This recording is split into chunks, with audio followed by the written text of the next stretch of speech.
Pelajaran buat kita semua ya. Mau kenalan sama laki-laki yang kira-kira baru ngobrol aja dia udah kelihatan marah-marah, baru nelpon aja dia udah marah-marah, atau misalnya di depan muka kita dia marah-marah sama waiters gitu contohnya, atau dia marah-marah sama kasir, cuma ada masalah atau hal kecil aja dia langsung meledak gitu. Dari situ kalian harus hati-hati. Kalian harus pikir-pikir ulang untuk lebih jauh lagi kenal atau deket sama dia. Contohnya dari kasus Yovita. Kalau dia tuh setiap marah dia pukul, setiap marah dia siksa, setiap marah pokoknya selalu disiksa-siksa terus. Nah itu salah satu contoh laki-laki yang temperamen, yang psikopat. Jangan sampai kalian kena korban orang-orang yang temperamental seperti itu. Bukan cuma siksaan fisik. Kalau kalian juga kena siksaan secara verbal, itu sudah termasuk korban dari sifat temperamental seorang laki-laki. Jadi untuk kita hati-hati ya guys ya. Jangan sampai kita ketemu amit-amit ketemu sama orang kayak gitu. Untuk Yovita, semangat terus. Semoga lekas sembuh. Semoga pulih luka-lukanya, menjalankan kehidupan yang baru lagi. Bapak Kapolda Jawa Barat, tolong segera diperiksa pemilik kos dan penjaga kos dari kos di mana si pelaku menyandra pacarnya selama 3 tahun dan dianiaya. Karena tidak mungkin mereka tidak tahu apa yang terjadi. 3 tahun, kosnya kecil, pasti bisa melihat terjadi penganiayaan dan sebagainya. Menurut kita undang-undang hukum pidana kita, orang yang membiarkan tindak pidana berlangsung di depan matanya tidak dicegah bisa dianggap melakukan tindak pidana dan bisa dihukum. Jadi pemilik kos, terutama penjaga kos, harus segera diperiksa. Terutama penjaga kos pasti tahu terjadi penganiayaan di tempat kos itu, karena rumahnya pun tidak besar, dengan keadaan kosnya yang begitu bau berantakan. Penjaga kos harus segera diperiksa. Dia pasti tahu apa yang terjadi, agar diterapkan undang-undang KUH pidana. Membiarkan tindak pidana terjadi tidak mencegah merupakan perbuatan pidana. Salam Hotman Paris. Waktu bawa laki-laki namanya Topik ke bapak, ketemu nggak dengan bapak? Belum pernah ketemu, tapi udah pernah ke rumahnya ketemu sama istri saya. Oke. Waktu sama ibu, dia dikenalin sebagai pacar? Enggak juga sih, siapanya kita itu katanya buru-buru. Ini lagi ngukur perasaan seorang ayah, apalagi anak perempuan. Iya. Pada saat anak perempuannya tidak pulang seminggu, tidak pulang 2 minggu, kan ada cemas, Pak.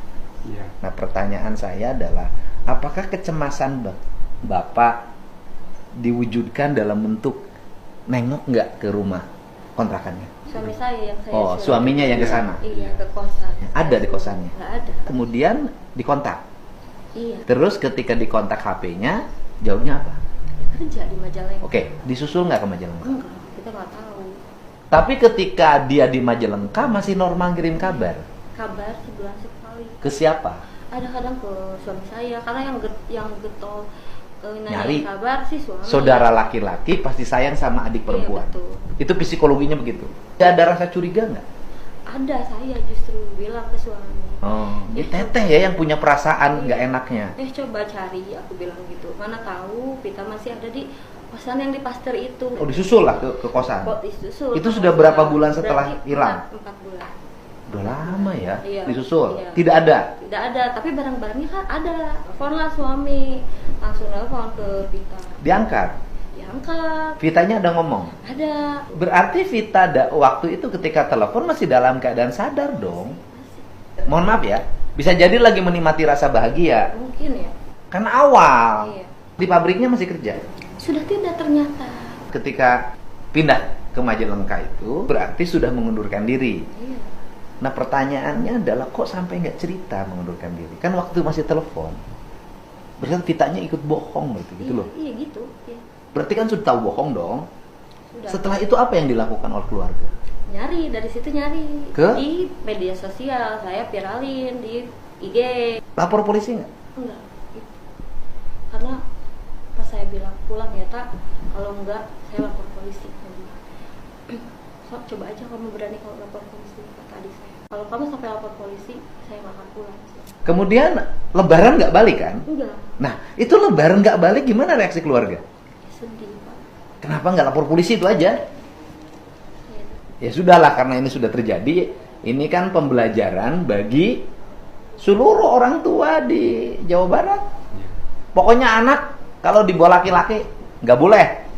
Kan aturannya begitu. Kalau belum nikah resmi ya bawa pergi nggak boleh. Guys, ini yang lagi rame. Ceweknya disiksa sama pacarnya sendiri. Dari yang cantik sampai mukanya udah gak berbentuk. Ya Tuhan, bener-bener bajing. Dan semoga cepet tertangkap. Nah, terus ini juga anak kuliah Gunadarma.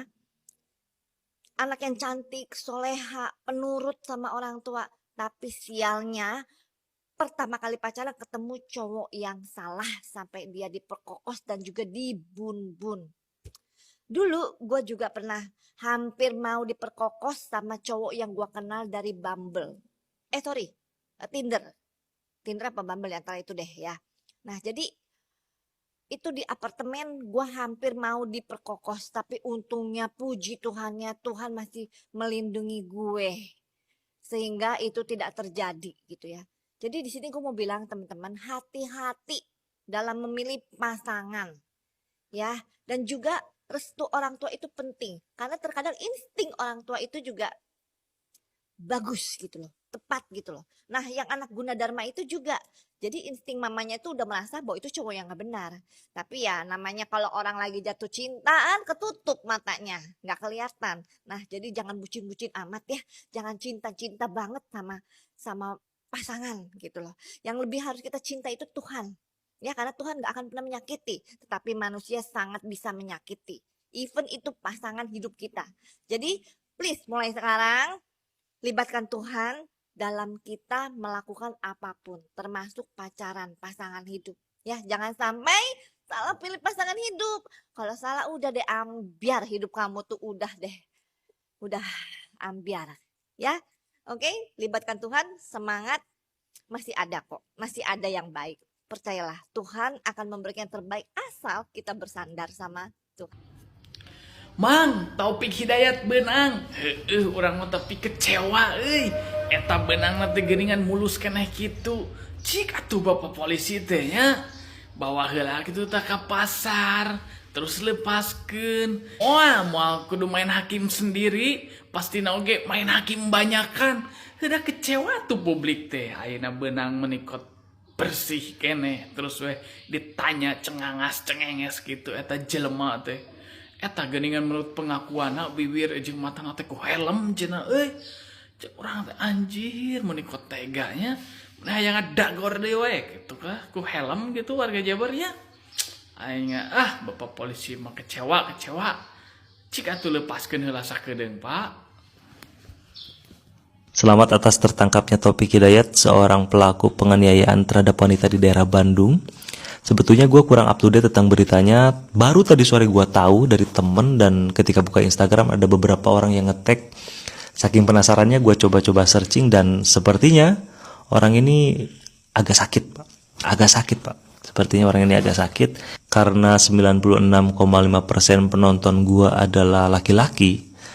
Gue mau ngingetin bahwa sekeras apapun pertengkaran lu sama wanita, sehebat apapun lu dendam lu sama wanita, jangan pernah main fisik sama wanita. Jangan pernah. Karena lu pasti menang kalau sama cewek. Cuman menang yang memalukan.